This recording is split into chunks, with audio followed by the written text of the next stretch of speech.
You're all I need to be here with forevermore.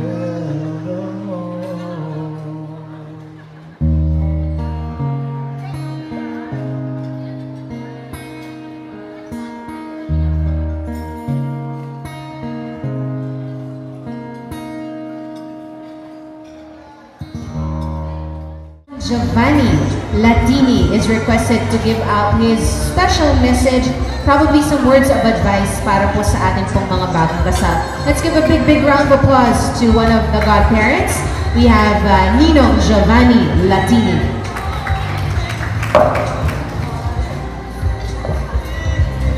First of all, congratulations again to both of you. And we are wishing, all of us are wishing you long happiness, good family, joys, and every blessing. Let me introduce a little bit of ordinary life into it. In a marriage, there are moments of great joys, but there are moments also of cloudy days. And why is this? At times, the two people, husband and wife, they forgot one important thing: communication, talking to each other.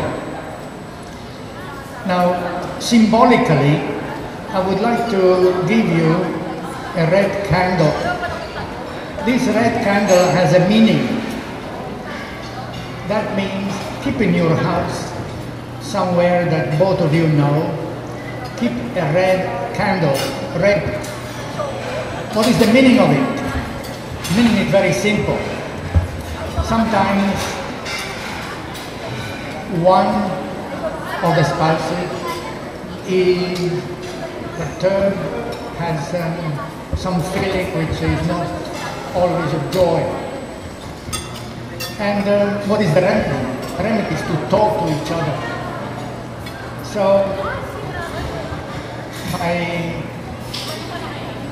little thought that I would leave to you today is this: keep a red candle in your home, and whenever one of you feel down for whatever reason, you light that candle. That red candle is a symbol to say, hey, we need to talk to each other. We need to sort out things. And it's a signal for husband and wife to say things could be improved, could be put in a better way if we talk. And this is my little message I would like to leave it to you. Now tonight you hear so many good things, and it's right to be so. But remember that life is long, and everybody experiences moments up and down. So whenever it's a little going down, bring up your red candle and make sure that both of you talk to each other and sort out your thing. This is my message, and I wish you every blessing and every joy for many years. Thank you. Thank you very much. That was Mr. Giovanni Latini, or one of our beloved ninongs. And before we proceed on with our ninangs, represented by Ninang Carmencita de Mesa, we would like to request and remind everyone, for those who have not had their pictures taken, punta po kayo sa ating pang photo booth. It resumes picture taking right now, so that you can of course bring home these wonderful photos as souvenirs for our celebration for today. So Ninang Carmencita de Mesa is also requested to be one of our well-wishers before we proceed on with another one of our lovely traditions. Palakpakan po natin. Here she comes, Ninang Carmencita de Mesa. Gemma and Jonathan, congratulations and best wishes. I hope you will have a good future, more kids to come. And we're happy to be with the whole family from Canada with my son. We have a big family. We're happy. It's been a long time. It's been 15 years, you know, to be with the whole family. And I'm happy to be part of this celebration. Thank you.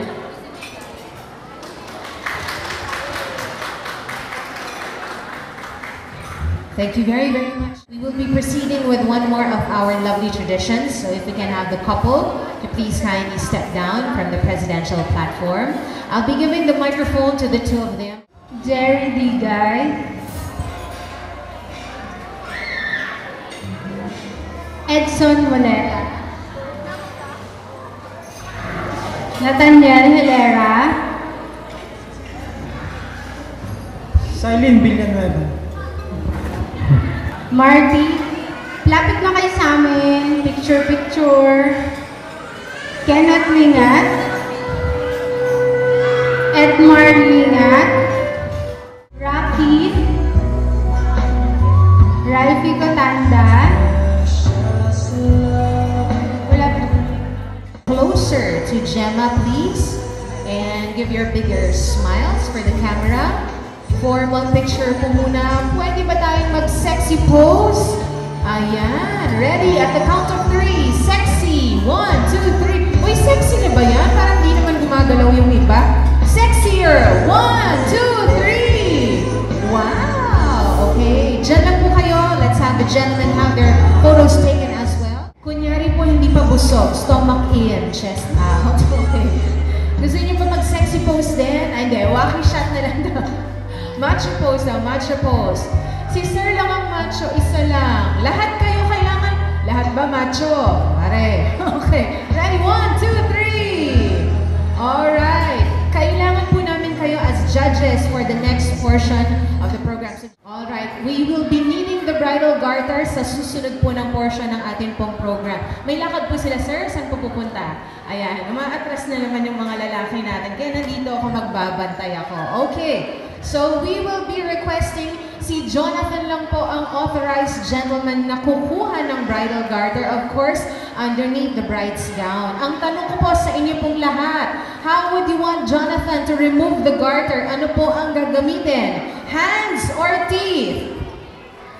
Ayaw nilang sumagot. Bakit ganun? Ladies, kayo na lang ang tatanungin ko. Hands or teeth?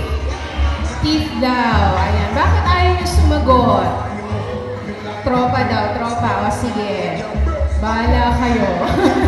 Jonathan, ang request ng ladies natin, teeth ang pangtanggal mo sa bridal garter. Ito na lang, gentlemen, ang sagutin ninyo. Second question. Ladies and gentlemen also, would you want Jonathan to do a sexy dance first? Ayun, doon kayo magaling sumagot. Gusto nila mag-sexy dance ka daw muna, Jonathan? Sa salyo ng tugtuging gimme-gimme? Okay na ba dyan? O atras pa ng konti si Jonathan para makabuelo. Jonathan, sa gitna ka sa may red carpet ka. Alright. Remember, Jonathan, sexy dance muna bago ka lumapit sa iyong bride and then remove the garter using your teeth. Ladies and gentlemen, our group with this gimme-gimme sexy dance in 3, 2, 1, go! Wow! Sige pa raw. Okay na ba yun, ladies? Kulang pa. One more. Lapit ka habang lumalapit. Nagsisexy dance. Isa pa daw giling nga, Jonathan. One more time. Oh. Kneel down ka, Jonathan. Please kneel down. Luhod ka. Ang usapan natin, Jonathan, tatanggalin mo bridal garter. Wala nang iba, ha? Wala ka nang ibang tatanggalin. Alright. So here we go, Jonathan. Para makuha mo yung bridal garter, kailangan sumisid ka sa ilalim. Okay? Under the bridal gown, babalik ka, ha? Susulat ka. Here we go. Ready, get set, and go! Dive under the bridal gown. Ladies and gentlemen, here we go. Our groom. Ang layo naman ang karating. Sana mahanap mo ang tamang bridal garter. Go ahead, Jonathan. Remove the bridal garter. He's gonna be putting it down with the use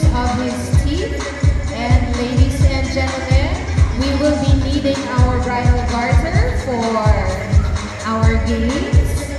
Ayan, malapit na. Konti na lang. Konti na lang. It's almost off. Sige, hands na ang gamitin mo. Show it to everyone. Palakpakan po natin, Jonathan, our groom, with the bridal garter. Enjoy naman si Gemma. Alright.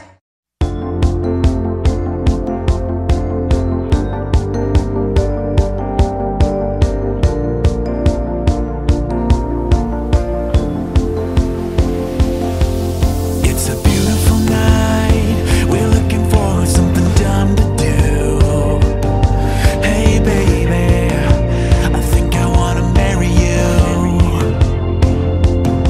Is it the look in your eyes, or is it this dancing Jew? Pipiliin po ni Jonathan. It's either the smallest or the biggest. So, Jonathan, with the lineup, kita mo naman, ano ang pipiliin mo? Pwede. Pili ka lang ng isa. It's either the smallest or the biggest. Biggest daw. Congratulations to the biggest. Obvious naman. Kung ano daw po yung laki ng balloon, ganun din kalaki ang kanyang baga. Ayan, congratulations. Si atin pong bachelor. The rest of the gentlemen, thank you very much for joining. The balloons are yours. And for our gentlemen, your name, sir, ano pong pangalan nila? Nathaniel.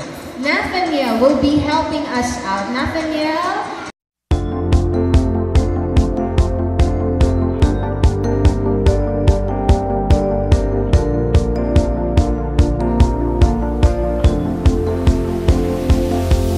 It's a beautiful night. We're looking for something dumb to do. Hey baby, I think I wanna marry you.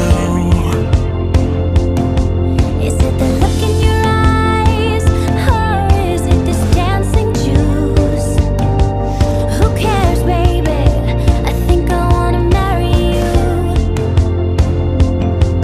Well, I know this little chapel on the boulevard we can go. No one will know. Oh come on, girl. Who cares if we trash that? Ian, pang lalaki. Ian, I'm sorry, but we have to congratulate you. Congratulations to you, Ian. You are the single lady for the evening. Wala na po tayo kasing oras, so kailangan na po natin paupuin yung iba. And congratulations to Ian. Katulad po ng ginawa ni Jonathan, si Nathaniel naman po, magsi-sexy dance din bago niya isuot ang garter. And Nathaniel, don't worry, hands lang ang gagamitin mo sa pagtaas ng garter. Pero kailangan mag-sexy dance ka. Mas sexy dun sa sayaw ni Jonathan. Ready, get set, go! Come on, Nathaniel! Wow. Parang walang pinagkaiba. Alright, kneel down, place the garter hanggang makalagpas na ng heels niya.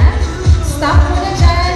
Ladies and gentlemen, tulungan po natin si Nathaniel. You will tell him when and where to stop. If you want to go higher, shout higher. Here we go, Nathaniel. Ready, get set, go! Let's pull up on the garter. Pull up the garter. Taas down. Alright, it's already below the knee. Do we stop or do we go higher? Sabi ng mga ninang, higher daw. Higher na konti. It's below the knee. Do we stop or do we go higher? 2 more inches higher. Konti pa daw. Talagang 2 fingers lang. Pataas, hindi pa baba. Ayan, it's already above the knee. Do we stop or do we go higher? Lower na daw. Give a big round of applause to Nathaniel and Ian. Have your pictures taken together with the couple. Nathaniel, Ian, kailangan sabay kayong magkikiss. Sa cheeks lang naman, sabay na sabay. Paki-freeze lang po yung kiss. At the count of 3, hold that kiss, okay? Ready, get set, go! Kiss lang po. Alright. Isa pa. Hindi pa nila nakukuhanan. Freeze lang. Huwag po kayong gagalaw. Ready, get set, go! And let's count down 3, 2, 2. Freeze lang. And 1. Congratulations once again, Nathaniel, Ian, for being such good sports. Maraming salamat po. Alright. We will be listening to the parents of Jonathan and Gemma. Jonathan, maraming salamat sa tulong mo sa amin. Proud kami sa iyo lahat ng mga tiyahin mo. Dahil sa iyo, talagang ikaw ang nakakaangat sa buhay natin. Maraming salamat. Mahal ka namin. Kaya ngayon mapalayo ka na sa amin. Kaya maraming talagang salamat. Mahal ka talaga namin. Pati si auntie mo, mga kapatid mo. Ngayon lang masasabi na mahal ka niya nila. Lahat ng mga pamangkin mo, talagang ikaw lang talaga ang yung palaging naalala dahil sa kabaitan mo, sa katulong mo sa amin. Maraming salamat, anak. Thank you very much.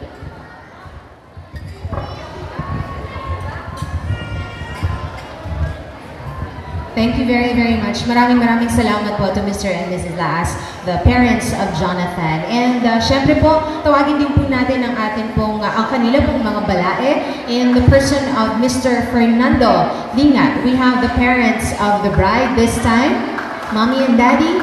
I think si Daddy na po ang magiging spokesperson and his wishes, his message for his daughter. Congratulations sa inyong dalawa. Ngayon, ma-experience nyo na ngayon yung sinasabi ng pare. For richer or poorer, for better, for worse, magsasama kayo. Congratulations sa inyong dalawa.